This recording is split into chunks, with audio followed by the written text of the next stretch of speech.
आज हम पढ़ेंगे पाठ 12 शहीद भगत सिंह जीवनी। आज हम पढ़ेंगे शहीद भगत सिंह की, है ना, एक छोटे रूप में हम उनके बारे में पढ़ेंगे, है ना, कि वो बचपन से कैसे थे, ठीक है, उन्होंने क्या किया। ठीक है। आप सभी जानते हैं बच्चे, हमें जो है ये जो आजादी है ये इतनी आसानी से नहीं मिली है। जो हम आजादी हवा में सांस ले रहे हैं ना, इतनी आसानी से नहीं, बहुत बलिदान दिया गया है इसको पाने के लिए। उनमें से एक बलिदानी, है ना, जिन्हें बहुत कम उम्र में फांसी दे दी गई, वो थे शहीद भगत सिंह, है ना। प्रस्तावना।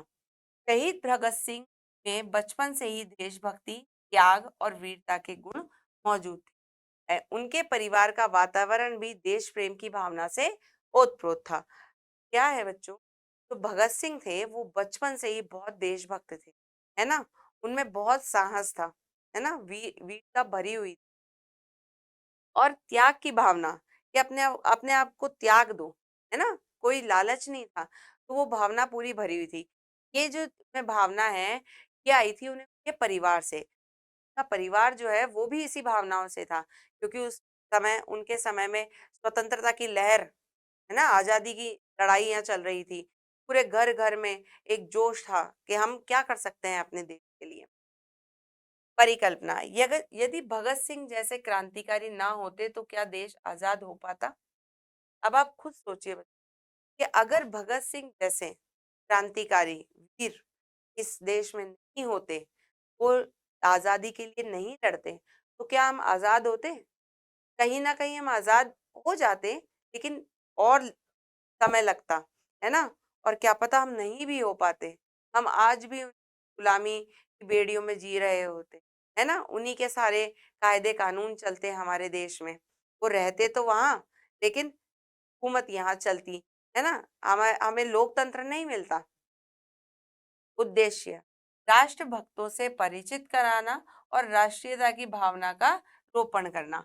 इस पाठ का उद्देश्य है, इसमें बताया गया है कि कैसे एक छोटा सा बच्चा अपने बचपन से ही अपने देश के लिए एक भावना थी देशभक्ति की, है ना।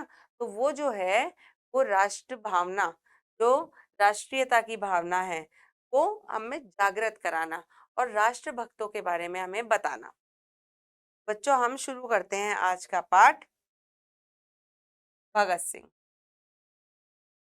उस दिन वीरा स्कूल के लिए घर से निकला था।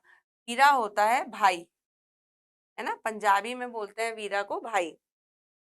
शाम होने को थी मगर वह घर नहीं लौटा। घर वाले घबरा उठे क्योंकि जलियांवाला बाग की घटना से सब घबराए हुए थे। आधी रात बीत जाने पर हीरा बड़ा उदास सा घर लौटा तो उसकी बड़ी बहन ने कहा, चल खाना खा ले। अब क्या है, ये एक समय की बात बता रहे हैं कि एक दिन क्या हुआ। वीरा जो था, जो कि ये बच्चा था, देखिए वीरा छोटा लड़का था, भाई, है ना, उसका नाम था वीरा। वो जो था घर नहीं लौटा, तो घर नहीं लौटा तो घर वाले घबरा गए क्योंकि जलियांवाला बाग हत्याकांड हुआ था, है ना। तो जब शाम हुई, आधी रात हो गई, तब वो वीरा नाम का बच्चा घर आया। वो बहुत उदास था, ही था, है ना। उसकी बड़ी बहन ने उसे कहा कि चल खाना खा ले। वह फफक कर रो उठा। अब बच्चा जो था थोड़ा उदास था, है ना, उसके मन में कई भावनाएं थी, तो वो क्या है, फफक फफक कर रो उठा। उसने अपनी जेब से एक शीशी निकाली, में मिट्टी भरी हुई। क्या होती है, कांच की छोटी सी डिब्बी, कांच की, है ना, तो उसमें मिट्टी भरी हुई थी। उसने कहा, यह मिट्टी नहीं, अमर शहीदों का खून है। वह प्रतिदिन उस में भरी हुई तक लगाता, फिर स्कूल जाता। अब वो बच्चे ने अपने पास से क्या निकाला, एक शीशी कांच की बोतल, है ना, उसके अंदर क्या था, मिट्टी भरी हुई थी। वो क्या, उसने कहा कि ये मिट्टी नहीं है, ये वीरों की, है ना, वीरों का खून है। और वो क्या करता था, हर रोज, प्रतिदिन, हर रोज स्कूल जाने से पहले उसका तिलक अपने लगाता। यह वीरा कोई और नहीं, महान क्रांतिकारी भगत सिंह थे। तो भगत सिंह के बचपन का नाम क्या था, वीरा, तो और कोई नहीं थे, भगत सिंह थे। भारतीय स्वतंत्रता की बलि वेदी पर जिन सपूतों ने अपने प्राणों का बलिदान किया, में सरदार भगत सिंह का नाम स्वर्ण अक्षरों में अंकित है। अब ये और कोई नहीं, कौन थे, महान क्रांतिकारी भगत सिंह। तो भगत सिंह जो थे भारतीय स्वतंत्रता, स्वतंत्रता यानी आजादी, बलि वेदी पर, बलि की वेदी होती है ना, जहाँ बलिदान किया जाता है, तो उन सपूतों में से एक थे, है ना, जिन्होंने अपने प्राणों का बलिदान, बलिदान करना यानी न्योछावर करना, है ना। और उनका नाम जो था वो स्वर्णाक्षरों में अंकित है। स्वर्णाक्षर होते हैं सोने से लिखे हुए अक्षर, अंकित यानी लिखे हुए।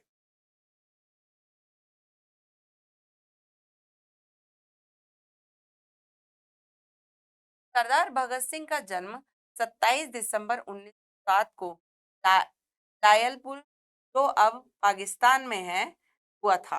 अब क्या है, उनका जन्म जो है 27 दिसंबर 1907 को हुआ। कहाँ हुआ? लायलपुर, के जगह का नाम है जो कि अब पाकिस्तान में है। के पिता का नाम किशन सिंह तथा माता का नाम विद्यावती था। इनकी बड़ी बहन का नाम अमरो था। जिस समय भगत सिंह का जन्म हुआ उस समय भारत पर अंग्रेजों का शासन था। भारतीय भारतीय देश को अंग्रेजों से स्वतंत्र कराने के लिए संघर्ष कर रहे थे। अब जब उनका जन्म हुआ तब हमारा देश गुलाम ही था, तो स्वतंत्रता के लिए भरकर प्रयास, है ना, कर रहे थे।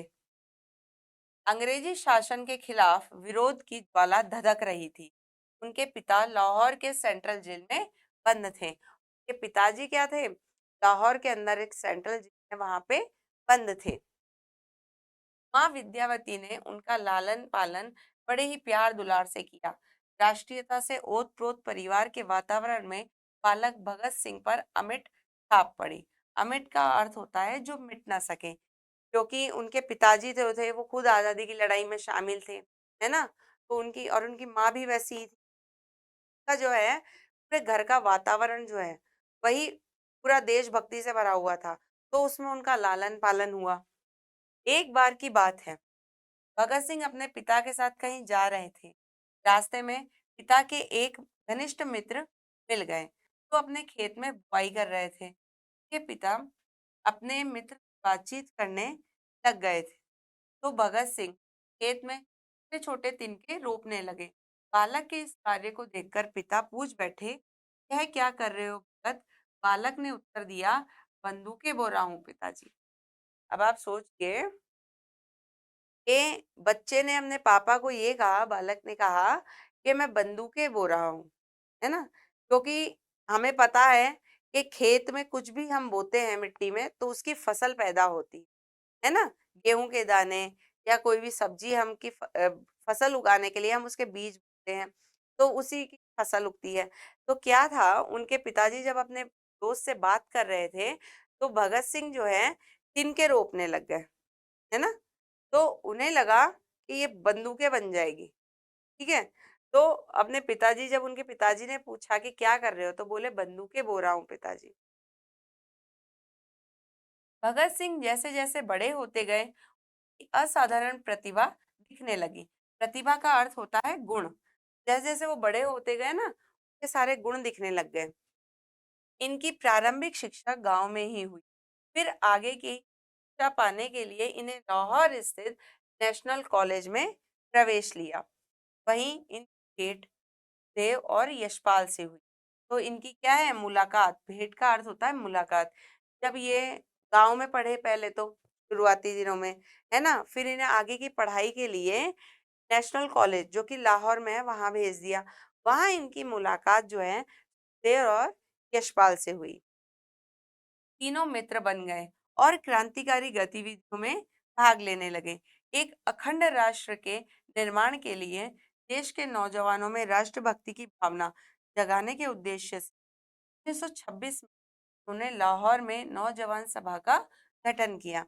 तो क्या थे, तीनों दोस्त हो गए। तीनों ही जो थे, तीनों के अंदर देशभक्ति की भावना बिल्कुल जगी हुई थी। बिल्कुल, मतलब कहते हैं ना, जिसकी कोई सीमा नहीं थी, वैसी थी। तो एक अखंड राष्ट्र, अखंड है, का खंडन नहीं किया जा सके, है ना, टुकड़े नहीं किए जा सके। तो उस अखंड राष्ट्र के लिए उन्होंने क्या किया, 1926 के अंदर नौजवान सभा का गठन किया।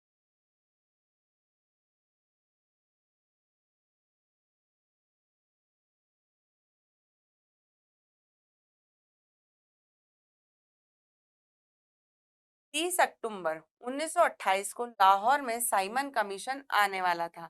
भगत सिंह और उनके साथियों ने इस कमीशन के बहिष्कार की योजना बनाई। अब क्या था, 30 अक्टूबर 1928 को लाहौर के अंदर एक नियम आने वाला था, साइमन कमीशन। तो उन्होंने उसके बहिष्कार बहिष्कार करना यानी कि बाहर फेंकना, यानी उसे मानना नहीं, है ना, किसी योजना को, है ना, उसकी योजना बनाई। लाला लाजपत राय की अध्यक्षता में उन्होंने साइमन कमीशन का विरोध किया। अब जो था, जो योजना जब बनाई थी, तो उसके अध्यक्ष कौन थे? लाला लाजपत राय। साइमन कमीशन वापस जाओ, इनकलाब जिंदाबाद के नारे लगाए। इन्होंने जो है एक पूरा जो योजना बनाई विरोध करने की, तो इन्होंने क्या किया, विरोध में नारे लगाए जोर, साइमन कमीशन वापस जाओ, इनकलाब जिंदाबाद। पुलिस ने प्रदर्शनकारियों पर बड़ी निर्दयता से लाठियां बरसाई, यानी कि पुलिस ने क्या किया, बहुत बिना बिना मतलब किसी में दया ही नहीं थी, बिल्कुल निर्दयता से क्या है, सबको लाठियों से मारा। इसी घटना के कारण लाला लाजपत राय की मृत्यु हो। अब इसी घटना के दौरान क्या हुआ, लाला लाजपत राय को चोट लगी और उनकी मृत्यु हो। आक्रोश में आकर भगत सिंह ने पुलिस कमिश्नर की हत्या कर दी। आक्रोश यानी गुस्से में आकर भगत सिंह ने क्या किया, पुलिस कमिश्नर जो थे उनकी हत्या कर दी, उनको मार दिया। उन्होंने खून का बदला खून से लिया। भगत सिंह और उनके साथियों को बंदी बना लिया गया। 23 मार्च 1931 को भगत सिंह, देव और राजगुरु को फांसी की सजा दी गई। आज इस दिन को शहीदी दिवस के रूप में मनाया जाता है। क्या हुआ बच्चों, भगत सिंह, देव और राजगुरु को पकड़ लिया गया, ठीक है। 23 मार्च 1931 को इन्हें जो है फांसी की सजा सुना गई। हमारे देश में 23 मार्च 1931 को शहीद दिवस के रूप में मनाया जाता है। शहीद भगत सिंह और उसके जैसे अन्य महान क्रांतिकारियों के अथक प्रयासों और क्रांतिकारी आंदोलनों के फलस्वरूप ही आज हम आजाद भारत में सांस ले रहे हैं। शहीद भगत सिंह और उनके जैसे बहुत सारे ऐसे क्रांतिकारी थे जिन्होंने भरकस प्रयास किए, अपना बलिदान किया, तब जाके हमें जो ये आजादी मिली, हम इतनी आजादी भरी जीवन जी रहे हैं। अथक यानी कि बिल्कुल अ, मेहनत से, अथक प्रयास, अनगिनत प्रयास, है ना।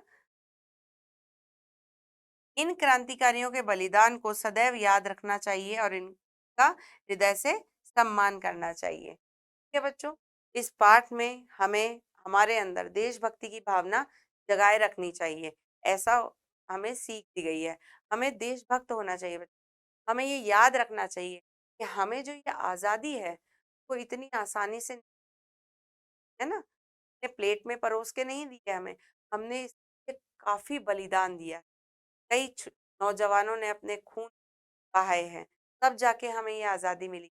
तो हमेशा हमें आजादी का सम्मान करना है और जिन वीरों ने अपना बलिदान किया है उन्हें याद रखकर उनका भी सम्मान करना है। तो अब जो है हम इसके शब्दार्थ देख,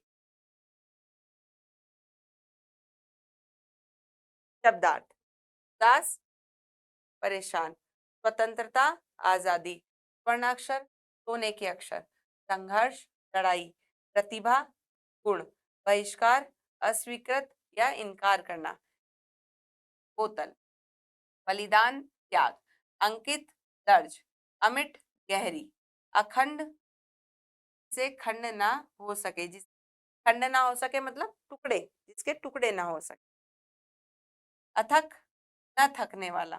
ठीक है बच्चों, ये शब्दार्थ होते हैं इसके। अब हम जो है इसके प्रश्न उत्तर देखेंगे।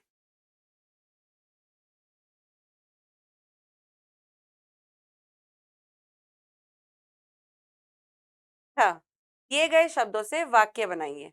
यहाँ हमें शब्द दे रखे हैं, है ना, अब हमें उनसे वाक्य बनाना है। पहला है स्वतंत्रता, आपको पता है स्वतंत्रता का अर्थ होता है आजादी, है ना। तो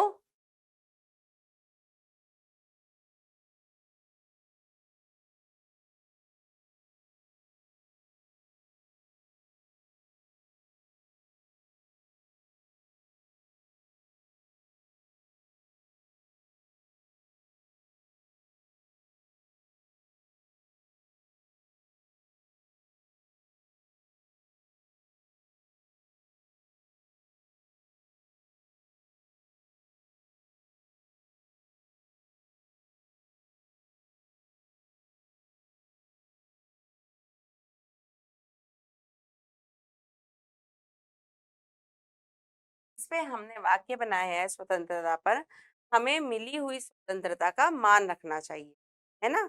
हमें उसका सम्मान करना चाहिए स्वतंत्रता का, चाहे वो किसी भी में मिली हुई। फिर है दूसरा विरोध।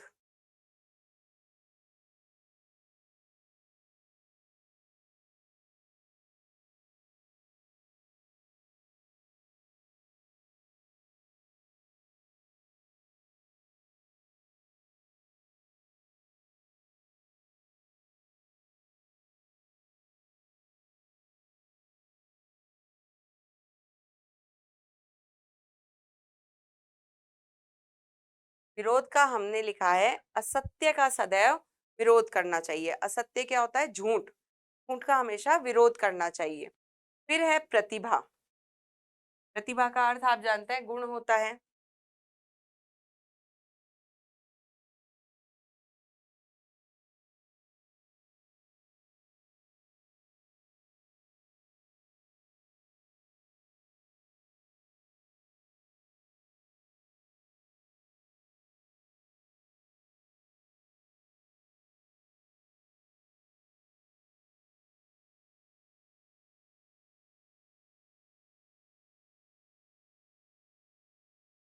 प्रतिभा का हमने वाक्य बनाया है, प्रत्येक व्यक्ति में कोई ना कोई प्रतिभा होती है।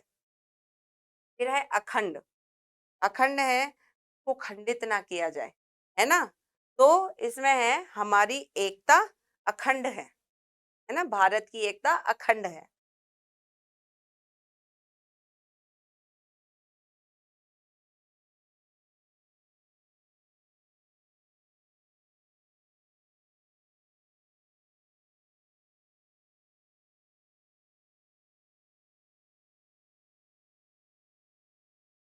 ठीक है बच्चों, भारत की एकता अखंड है। अब हमारा अगला प्रश्न है, वाक्यों को पाठ के आधार पर शुद्ध करके लिखो। हमें यहाँ पे जो वाक्य दिए हुए हैं वो थोड़े अशुद्ध है, थोड़ी गलतियां हैं उसमें, हमें उसे सही करके लिखनी है। पहला वाक्य है, उसने अपनी जेब से एक डिबिया निकाली, उसमें टॉफियां भरी हुई। तो उसने अपनी जेब से एक शीशी निकाली जिसमें मिट्टी भरी हुई।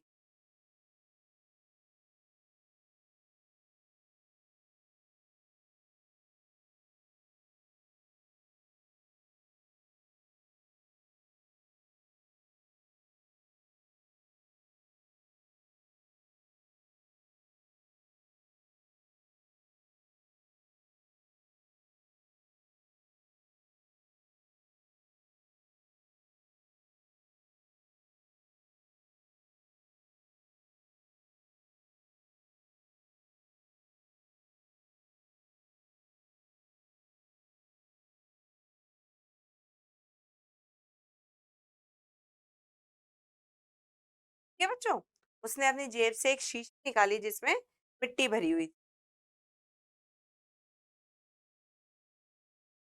दूसरा है, उनके पिता दिल्ली के सेंट्रल जेल में बंद थे।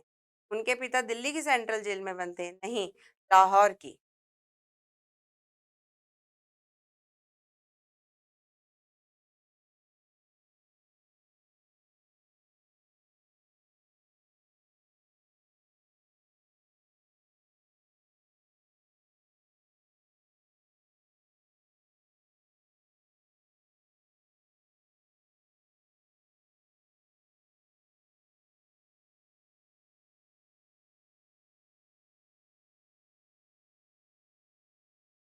अगला है, इनकी प्रारंभिक शिक्षा शहर में हुई। इनकी प्रारंभिक शिक्षा गांव में हुई।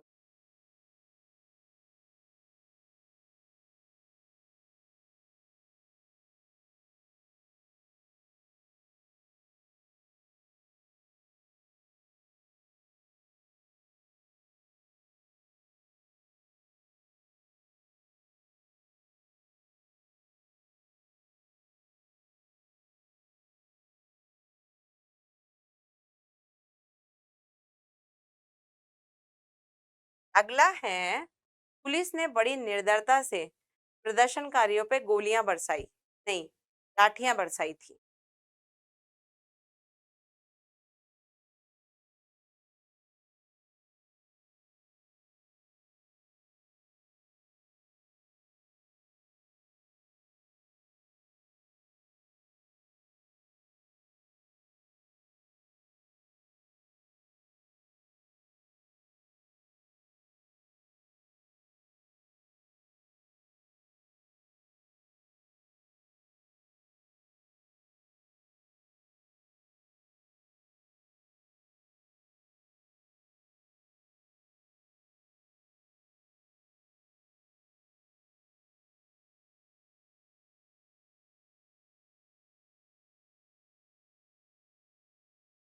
तो उन्होंने क्या किया?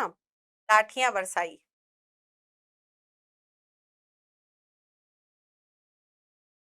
अगला है, सही उत्तर के सामने सही का चिन्ह लगाइए। पहला प्रश्न है, भगत सिंह के बचपन का नाम था, क्या नाम था? वीरा, धीरा या वीरू? क्या नाम था? वीरा। दूसरा प्रश्न है, भगत सिंह की बड़ी बहन का क्या नाम था? संतोषी, तुमरिन, अमरो। तो भगत सिंह की बड़ी बहन का क्या नाम था? अमरो। अगला प्रश्न है, नौजवान सभा का गठन किस वर्ष में हुआ? सन 1927, सन 1926, सन 1928। तो कब किया था उन्होंने? सन 1926।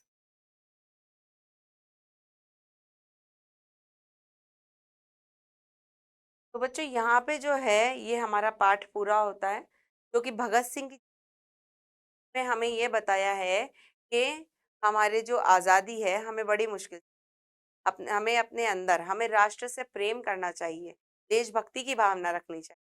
ठीक है बच्चों, तो अब जो है ये पाठ पूरा होने के बाद हम इस पाठ को अपने अमल में लाएंगे, है ना? हम भी वैसे ही पूरे बनने की कोशिश करेंगे। ठीक है, तो अब हम आपसे मिलेंगे अगले पाठ पर।